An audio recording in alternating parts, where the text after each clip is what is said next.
Every time she saves a dying person, she has to kill a healthy one. By day, she is a highly skilled physician, a guardian angel in white saving lives. But by night, she becomes a ruthless, bloodthirsty demon who murders without hesitation. The infusion tube used for saving lives and the scalpel for brain surgery are her most effective weapons. Her descent into such twisted behavior is all because of one person, her most admired teacher, Professor Choi. It was Professor Choi who gradually pushed the girl into the depths of despair. The girl named Seok was originally just a university student with an intense thirst for medical knowledge. She was fascinated by the human brain, to the point of obsession. Orphaned and without financial support, she was willing to take on massive high-interest debts to fund her studies. Her greatest dream was to study under Professor Choi, Korea's leading brain tumor specialist. Through relentless hard work, she eventually achieved her wish and was introduced to Professor Choi as a top student. Upon their first meeting, she eagerly shared all her ideas with Professor Choi, pleading with him to impart all his knowledge to her, as she had staked her entire future on this opportunity. Indeed, Professor Choi was deeply impressed by her determination and genuine passion. In every subsequent surgery, Professor Choi would proactively call Seok's name, allowing her to observe from the front. Professor Choi taught her almost everything he knew, and Seok did not disappoint him. Within a year, Seok was capable of leading surgeries on her own. Undoubtedly, she also became Professor Choi's most beloved disciple. Seok's future seemed promising, but then a turning point emerged that would plunge her into darkness. The hospital had a slot for overseas study, and everyone believed it would undoubtedly go to Seok. Seok joyfully prepared for it, full of anticipation. However, when the list was revealed, it was given to an obscure yet affluent and influential chaebol heir. Seok was furious and stormed into Professor Choi's office to demand an explanation. 그런 멍청한 새끼를 뭐하러 연수까지 보내냐고요? Coincidentally, the chaebol wife was present, and to everyone's surprise, Seok showed no restraint and berated the wife vehemently. 돈으로 내 자리 뺏은 거라고요. 그럼 안 되죠? 배울 만큼 배우신 분이? 정세옥 정신 안 차릴래? 왜? 여기 어디라고? 나도 내 거 뺏기면 화나는 게 당연하잖아! Enraged, Professor Choi slapped her hard and suspended all her surgical duties. That day, Professor Choi and the hospital's lead surgeons were away at a conference when a car crash victim required immediate brain surgery. With the situation critical and no other options, Seok had no choice but to step in and perform the surgery. When Professor Choi returned and saw what had happened, he was furious. He ordered Seok to drop the scalpel immediately and get out. Seok calmly explained the emergency circumstances and clearly outlined the correct surgical procedure she had followed. She emphasized that she now had a responsibility to her patient, but Professor Choi stubbornly insisted and had her forcibly removed from the room. Professor Choi's irrational stubbornness shattered her completely, and in a fit of rage, she grabbed an infusion tube, rushed at him from behind, and strangled him tightly. If others hadn't intervened and pulled her away, Professor Choi might have suffocated to death. Provoked and losing control of his temper, Professor Choi slapped Seok hard in front of everyone. The slap sent Seok tumbling to the ground and shattered her self-esteem completely. But that wasn't the end. Professor Choi revoked her medical license, ensuring she could never set foot in an operating room again. For Seok, who was deeply passionate about surgery, this felt like a death sentence. She knelt in the heavy rain, pleading desperately, but Professor Choi remained cold-hearted and refused to give her any chance. After that day, Seok fell from grace completely and became an ordinary person with nothing, but she didn't stop performing surgeries. Instead, she became an underground brain tumor specialist, offering illegal operations to those who couldn't go to regular hospitals. For example, she operated on wanted gangsters who were involved in murder and robbery. Although she had no medical license, none of her surgeries ever failed. However, on this day, right after she had saved a gang leader, a nurse secretly injected an unknown substance into the patient's bottle. It turned out this nurse had previously worked at the same hospital as Seok, knew all about her history with Professor Choi, and was aware she was performing unlicensed illegal surgeries. Fortunately, the nurse had only injected a sedative, but she threatened Seok, saying she could cause harm to her patients at any time. If Seok's illegal surgery resulted in a patient's death, she would spend the rest of her life in prison. So, the nurse demanded a huge sum of money from Seok to keep quiet. 본인 안전 위해서. Feeling extremely smug, the nurse had no idea she had provoked the wrong person. 간호사님 말씀이 맞네요. 안전이 제일이죠. Seok readily agreed to leave the money in the warehouse that night. When the nurse saw the thick stack of cash, she immediately started counting it excitedly, but suddenly,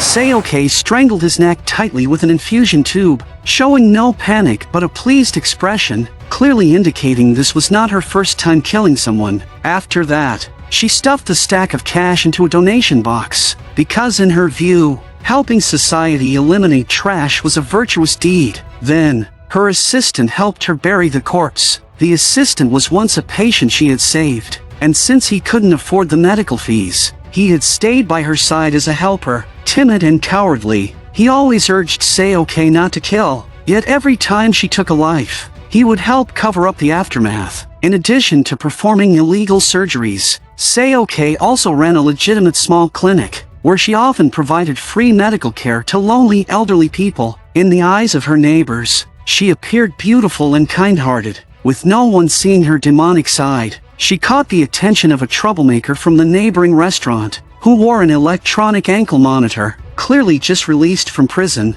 A passing police officer noticed this and kindly warned Seok to be cautious around him. The reckless thug grew even bolder, directly coming to her pharmacy to harass her and even inviting Seok to a bar in Seoul. Seok did not respond, simply staring at him without changing her expression. This thug was not only a lecher but also a scumbag who frequently abused his sister. He became increasingly brazen, following Seok to her home at night, drinking and leering at her through the window. This prompted Seok to start plotting the thug's method of death in her mind. The next day, Seok took the initiative to visit the small restaurant, carefully sizing him up. The thug had no idea this was a genuine gaze of death. As she left, Seok purposely left her umbrella behind and waited for him outside. Sure enough, the thug quickly brought the umbrella out to her. Seok seized the opportunity to issue an invitation.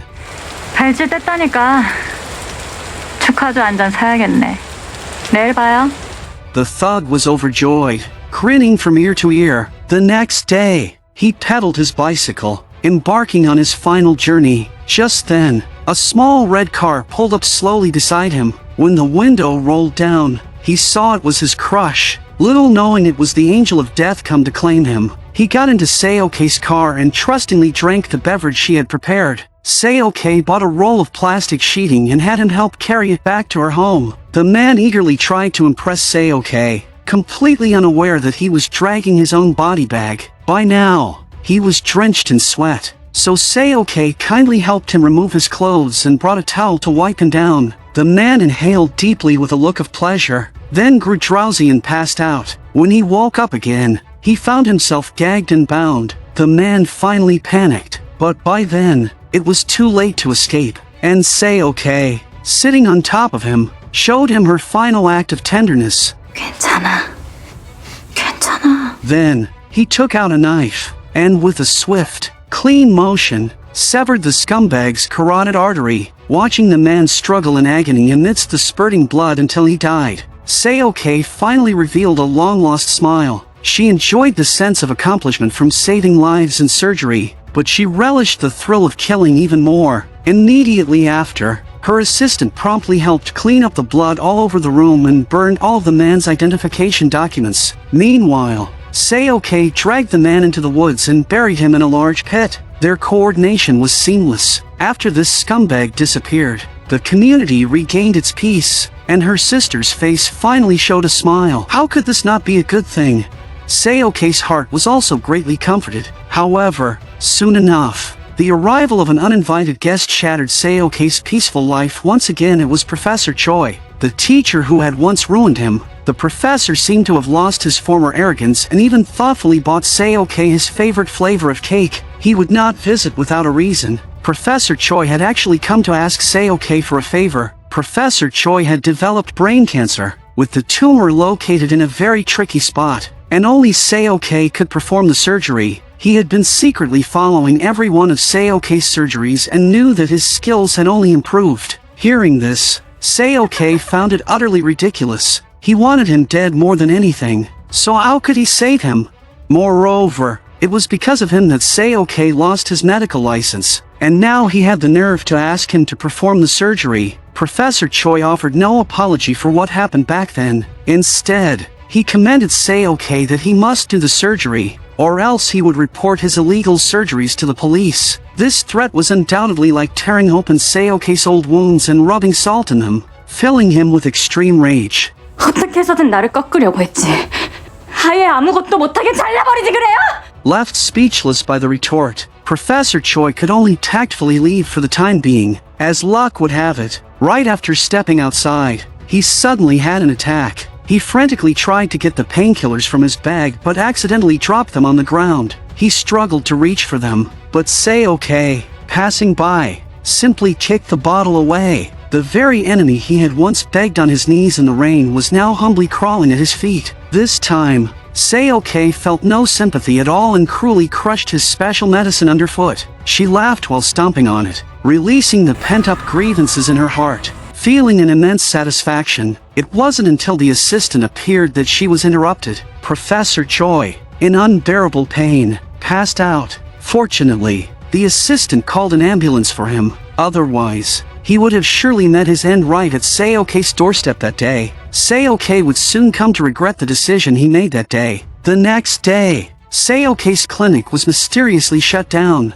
and it didn't take a genius to figure out who was behind it. Furious, she immediately made a call, but Professor Choi told her that if she wanted the closure reversed, she must come to Busan. Seoke suppressed her anger, wanting to see what Professor Choi was up to. At that moment, Professor Choi was in Busan to attend a prestigious medical award ceremony. He had already been the reigning medical authority for 9 consecutive years, and this year, he also secured the top award. Clearly, he was the center of attention and the spotlight of the event, but the more glorious he was, the more jealous and angry Seoke felt inside. However, while Seoke was using the restroom, he unintentionally overheard a conversation between several journalists. From their conversation, he learned that the organizer of this award ceremony, Yida, was overwhelmed with worry because his son had developed a brain tumor. Because the child was too young, no one dared to perform surgery on him, and only Professor Choi had the potential to save him. Hearing their conversation, Seoke knew that the opportunity to get revenge on Professor Choi had arrived. Soon, he found the organizer Yida, with whom he had once met through Professor Choi. Seoke went straight to the point and played a surgical video of a similar case. This was a surgery he had performed himself, and the patient was only 2 years older than his son. At that time, many major hospitals had refused to treat him, but now he is a healthy person, and Seoke promised that he could save his son. Yida was instantly attracted by her bold plan and technique, and immediately asked Seoke what she wanted. However, Seoke did not want a single penny. Her only demand was that Professor Choi not receive the top award this year. Making him lose his reputation and status would be her greatest achievement. Hearing this, Yida's expression changed instantly, and he immediately kicked her out of the room. The next day, Seoke came back persistently to ask again. Yida said that a person who does not even respect their own teacher must have poor character, and he would never entrust his son to such a despicable person. Seoke thought that her plan had certainly failed. Unexpectedly, that evening, Yida actively sought her out and agreed to let her perform the surgery on his son, but if it failed, he would make her pay a heavy price. Before Seoke could even process it, she packed her bags and boarded the other party's private jet, heading to an island country. After arriving, the surgical site was already prepared, and Seoke greeted the critically ill boy. While the surgery was underway, the award ceremony also began. At first, everything was completely normal, but because the blood vessels were too tiny, suddenly...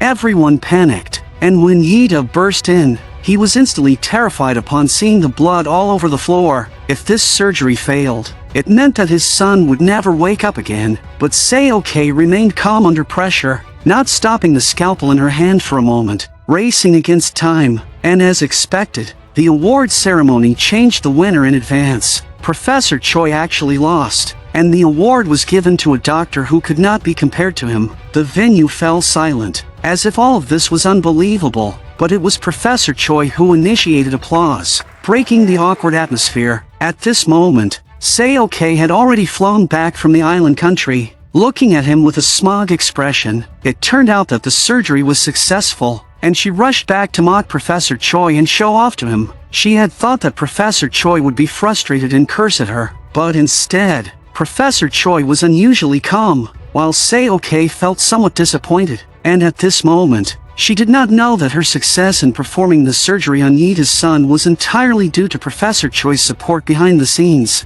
It turned out that at a banquet the day before, Yita had explained the situation to Professor Choi and asked if Seok was a reliable doctor. Professor Choi knew full well that she would be disadvantageous to him, but he said, 性子は手術室で躊躇しない。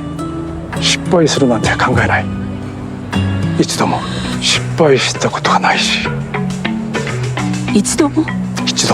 These words completely dispelled Yita's doubts, and Seok's success this time made Professor Choi even more convinced that only he could perform his own surgery. However, trouble arrived for Seok. His illegal surgeries were exposed. It turned out that a middleman, dealing with Seok, patients, and the police, was making money while selling information to the police to protect himself. The video of Seok performing surgery on a gang leader at that time was also betrayed by him. The police also took this video to seek Professor Choi's help. Professor Choi immediately recognized this as Seok's work, but he didn't tell the police the truth. However, the police still found the hideout of that illegal surgery. Captain Leon, as an old friend of Professor Choi, invited him to assist in the investigation. Although the scene was cleaned up very well, the police dogs still detected something wrong in the back mountain. The police dug it up, and the body wrapped in plastic film turned out to be the young nurse's body. It seems it's not just about illegal surgery anymore. Professor Choi seemed to have realized it because he had witnessed Seok's terror before. To his shock, the next day Seok actually appeared at the crime scene and even casually played with the police dogs nearby. The police couldn't help but ask why the police dogs were so friendly to him. 자기가 여러 키우니까 엄청 사납다던데? 얼마나 귀여운데요? And at this moment, the young police officer didn't know that he was about to lose his life because of this conversation. Professor Choi quickly pulled Seok aside and angrily scolded him for killing people like a madman, because if Seok was caught now, his surgery wouldn't be able to proceed. Seok mistakenly thought that he was cooperating with the police to get back at him for ruining his award ceremony, and he became even angrier, so the two parted on bad terms. However, their meeting was seen by the detective captain, Captain Leon, who recognized him as Professor Choi's former student, but he didn't pay much attention to it. Soon, through the autopsy, the forensic examiner surprisingly found dog hair on the young nurse's clothes. The deceased didn't have a dog, so it was left by the killer. The young police officer, completely unsuspecting, showed the evidence to Professor Choi. As a result, that evening, he invited the young police officer out. He had previously stuck something on the door handle and took the opportunity to hand him a pre-prepared handkerchief. At this moment, the young police officer also voiced his doubts. 피해자 옷에서 나온 그 털 있잖아요. 피해자는 개를 안 키우니까 그럼 범인 것 같은데. 로트와일러 키우면서 뇌 수술하는 사람은 흔치 않잖아요. 그렇지. 흔치 않지.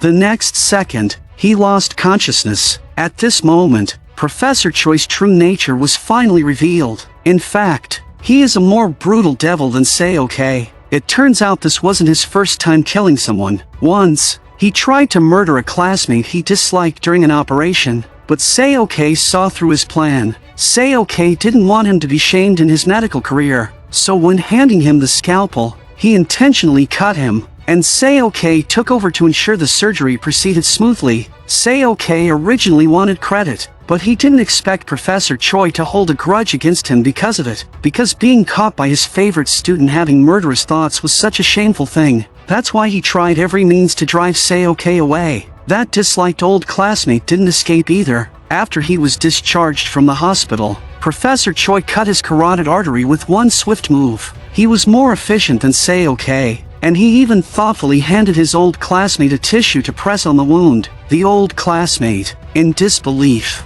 fled the car and stepped back step by step, eventually falling off a cliff, and Professor Choi watched him coldly without any expression. In the end, the body was completely devoured by wild dogs, without anyone knowing. Rather than saying he is Seok's teacher, it's more like Seok is a mirror of himself. When he was young, like Seok, he had an intense desire for brain research. When he saw the bloody, dissected brain, his face was filled with uncontrollable excitement. So when he saw Seok, it was as if he saw his younger self, and his insistence on driving Seok away was actually because he couldn't face himself. But soon, the young police officer's disappearance caught the captain's attention. He investigated the young police officer's last call records and found that the other party was actually Professor Choi. The captain invited Professor Choi out and questioned him about whether he had met the young police officer that night. Professor Choi said without changing his expression that they did arrange to meet by phone,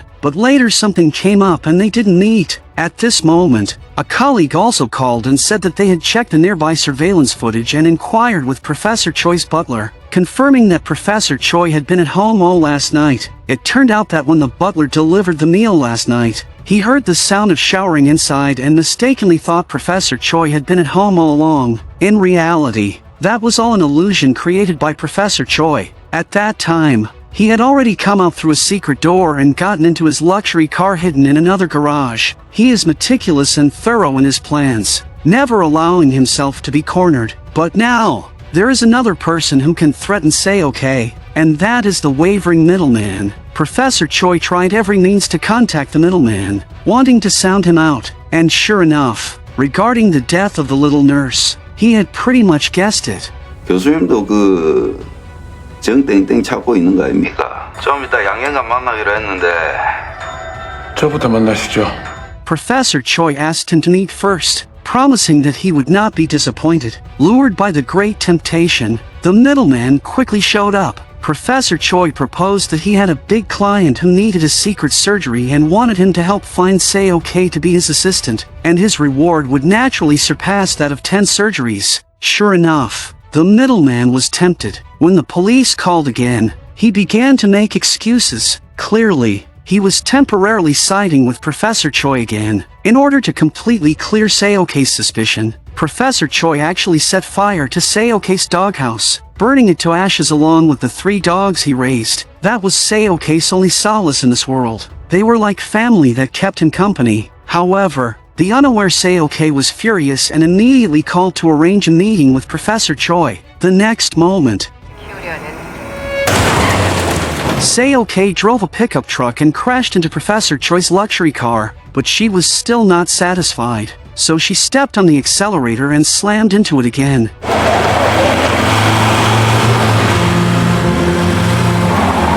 But unexpectedly, Professor Choi slowly got out of the car and stood directly in front of the vehicle, calmly lighting a cigarette. The little assistant nearby was terrified and tried hard to wake her up, but Seok was completely blinded by hatred. Looking at the sworn enemy before her, Seok stepped hard on the accelerator and charged forward again.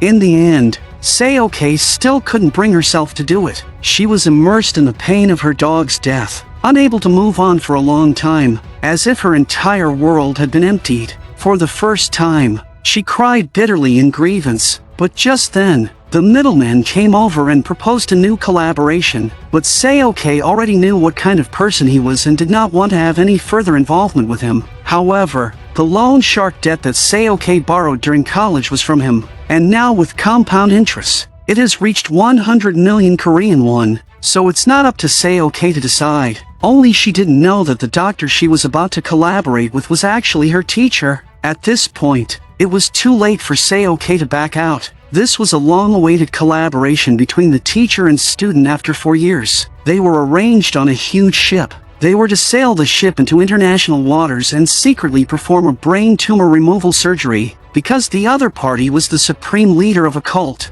any actions could not be disclosed. As the ship sailed farther away, Seoke reluctantly threw the dog's collar into the sea, wanting to use it as a farewell. But as he was immersed in sorrow, Professor Choi walked over inopportunely. Seoke didn't understand why he would do such a surgery since he wasn't short of money. But Professor Choi said with a mocking expression, 뭘 하고 다니는지 아직도 걔 때문에 그래? 경찰이 쫓고 있다고 얘기했잖아. 고마워해야지. 내가 다른 곳에다 숨길 수도 있었는데 불태워 죽였어? 그 걔가 뭐라고? 유난 떨기는. Professor Choi's disdain and cold-bloodedness made Seoke unable to restrain her anger. She directly grabbed an umbrella and smashed it into Professor Choi's face. Professor Choi was beaten without any ability to fight back, but fortunately, the little assistant arrived in time and stopped him. And for Professor Choi's originally ill and weak body, this was undoubtedly adding insult to injury. His breathing grew increasingly labored, and his hands shook more and more violently. But to ensure the surgery proceeded smoothly, he injected the last bottle of special medicine into his body. However, during the surgery, his hands still trembled involuntarily, but fortunately, it didn't cause any disaster. His energy was no longer what it used to be, and Seoke noticed the problem, proactively suggesting they switch positions, because if they failed, probably none of them would be able to leave the ship alive. The always proud Professor Choi, how could he admit defeat in front of his own student? He endured the pain and insisted on performing the operation himself. Strangely, the usually professional Professor Choi actually initiated a conversation with Seoke during the surgery today. 너랑 같이 했던 그 시절이 내 인생에서 제일 신나고 뿌듯했던 때였는데 누군가를 가르친다는 게 그렇게 신나는 일인지 그전엔 몰랐어. Seoke had never heard such words from him before, nor had he ever received direct recognition from him. The teacher before him felt both familiar and strange. After the surgery concluded successfully, he chased after him. Professor Choi said he hadn't been this happy in a long time. 하실 말씀 있으면 하세요. 선생님 저 밉잖아요. 내가 언제? 네가 날 미워했지. Seoke hesitated for a long time before finally understanding his own inner thoughts. 저도 선생님하고 병원에서 그때가 제 인생에서 제일 행복했던 때였어요. 분명히 행복하고 좋았는데. At this moment, both teacher and student opened their hearts, as if they were old friends who hadn't seen each other for years confiding in each other. For the first time, Seoke bowed deeply to his teacher. In an instant, it seemed as if all the grievances and grudges of the past 4 years had completely dissipated. But Seoke still didn't know that this seemingly cold teacher actually cared for him deeply from the bottom of his heart. Whenever the professor saw news about Seoke, he would unconsciously curl the corners of his mouth into a slight smile. Moreover, the first time the professor killed someone, it was actually for Seoke's sake. At that time, an old classmate, impressed by Seoke's exceptional medical skills, wanted to take him away through an opportunity for overseas advanced study, turning Seoke into a tool for his own profit. Furthermore, those who went to his side ended up either going insane or being destroyed. But how could he bear to see his carefully nurtured beloved disciple destroyed like that? So at that time,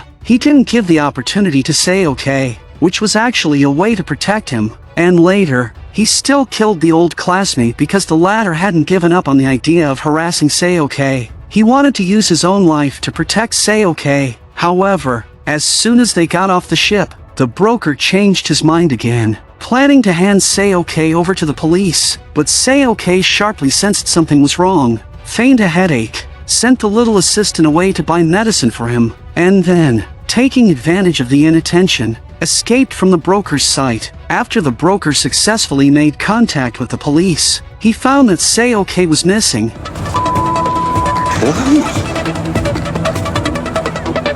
이사장님. 깜짝이야. At this moment, Seoke had already developed the intent to kill, while the broker was confused and signaled the police behind him to quickly follow. Just then, Seoke received a call from a former colleague, saying that Professor Choi's brain cancer had already reached an advanced stage, and if he didn't undergo surgery soon, he wouldn't live more than a month. Before Seoke could react, a familiar figure brushed past him, put an arm around the broker's shoulders and walked into an alley. When he looked back, the broker was bent over, and right beside him was his teacher. Seeing the bloodstains on the ground and the two figures disappearing into the darkness, at this moment, Seoke finally understood everything. It turned out that the teacher he had always hated the most had actually been secretly protecting him all along, eliminating all dangerous obstacles for him. As the police closed in step by step, the little assistant quickly pulled him away. Immediately after,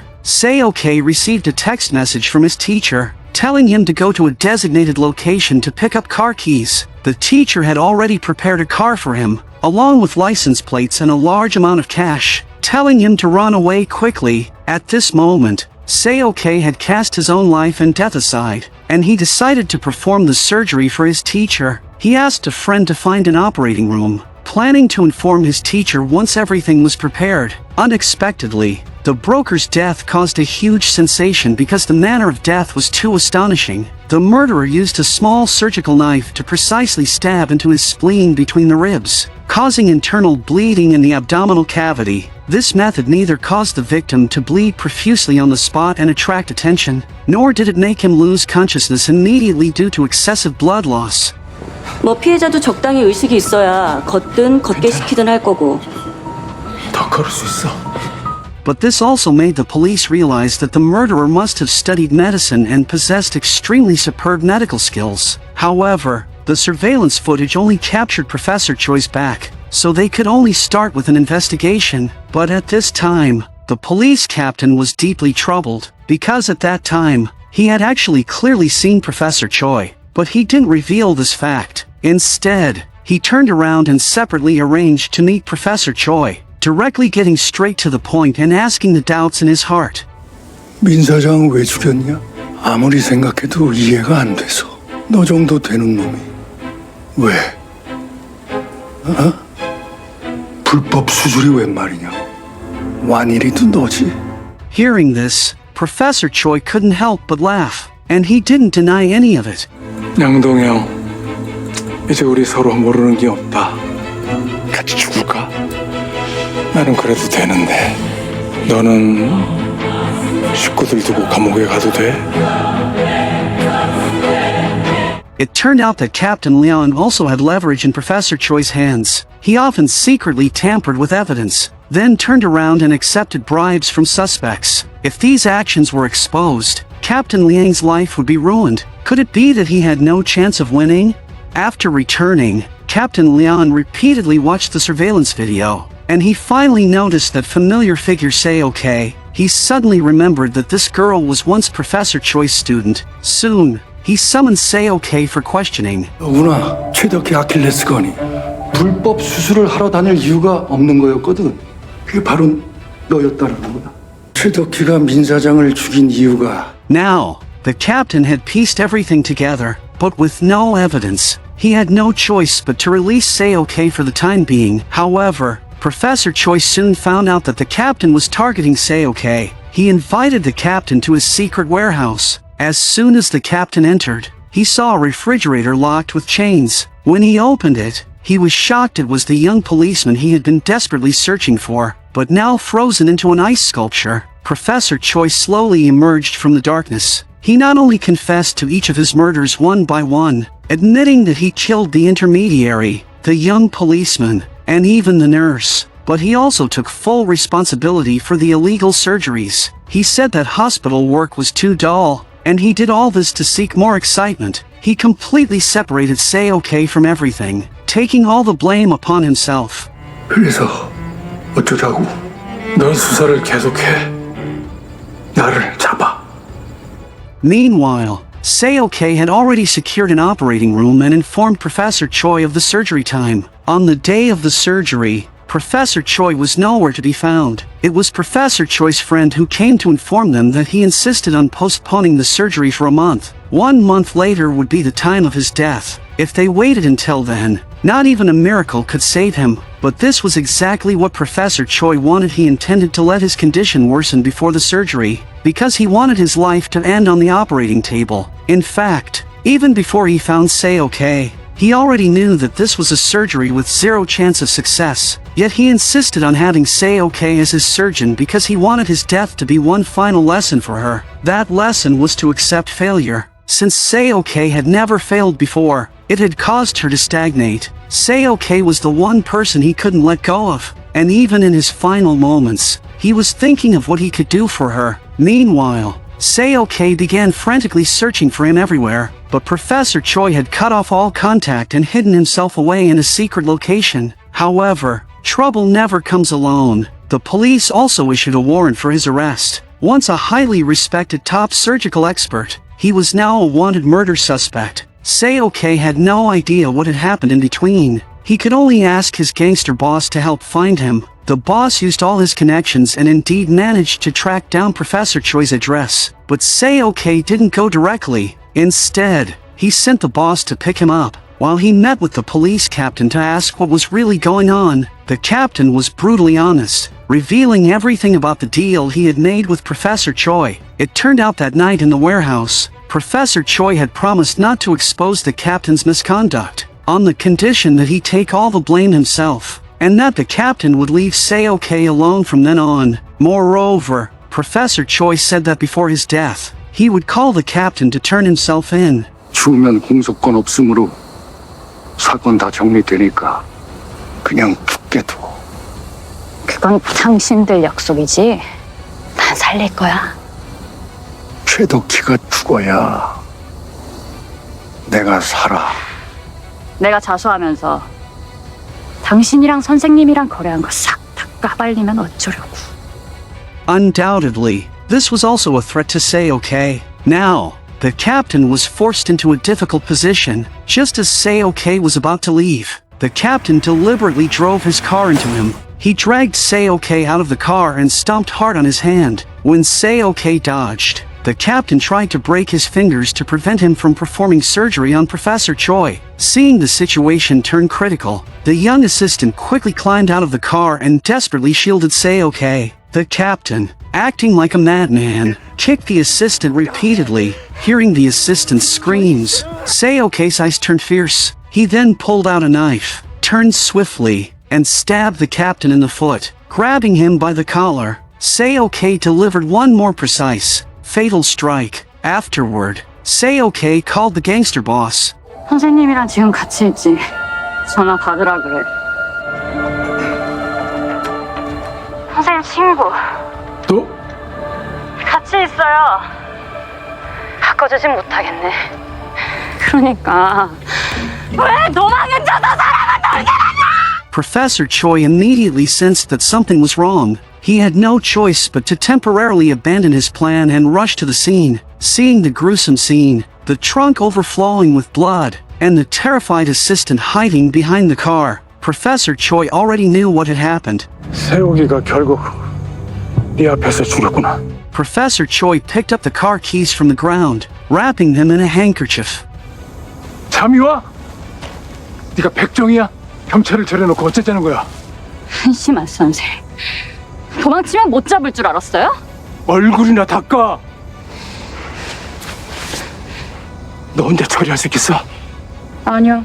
선생님이 도와줘야 돼요. This was the first time Seok had shown vulnerability in front of his teacher. Finally, both let down their guards, revealing their truest selves to each other. Seok didn't want anything else, he just wanted his teacher to live. But Professor Choi still insisted on having the surgery a month later. 왜 그러는데? 하나라도 더 죽어야 하는데 아무리 생각해도 이거밖에 없는데 어떡하니? 됐어. 가! 이 새끼! 한 발자국이라도 움직이면 나 수술이고 뭐고 안 할 거야. In the end, Seok could only respect his decision. Before leaving, Professor Choi made sure to drive away the police captain's car, handling everything for Seok one last time. A month later, Seok's phone rang. The two met as scheduled in the operating room. By then, the teacher was critically ill, struggling. He tried to shake Seok's hand, but Seok refused. 수술 마치고 뵙겠습니다. He remained certain that she would not fail this surgery she could not afford to fail. 6 months passed in the blink of an eye. Seoke was still performing illegal surgeries underground, but unlike before, she was no longer fighting alone, because someone had joined the underground world he once looked down upon. It seemed that, in the end, Seoke had won that surgery. One was restrained and meticulous, the other volatile and decisive. Two seemingly incompatible opposites were, in reality, two kindred spirits intertwined across time and space. In Seoke, Professor Choi saw his younger self impulsive and reckless, yet incredibly intelligent and skilled. He wanted to use his experience to guide her, to help her avoid the pitfalls he had faced. But he underestimated Seoke's stubbornness, and even more so, he underestimated his younger self. Instead, in this highly charged conflict, they both learned to accept their unconventional selves. And as for Seoke's dogs, none of them had died. Professor Choi had entrusted them to a friend for safekeeping, because what Seoke treasured, he treasured as well.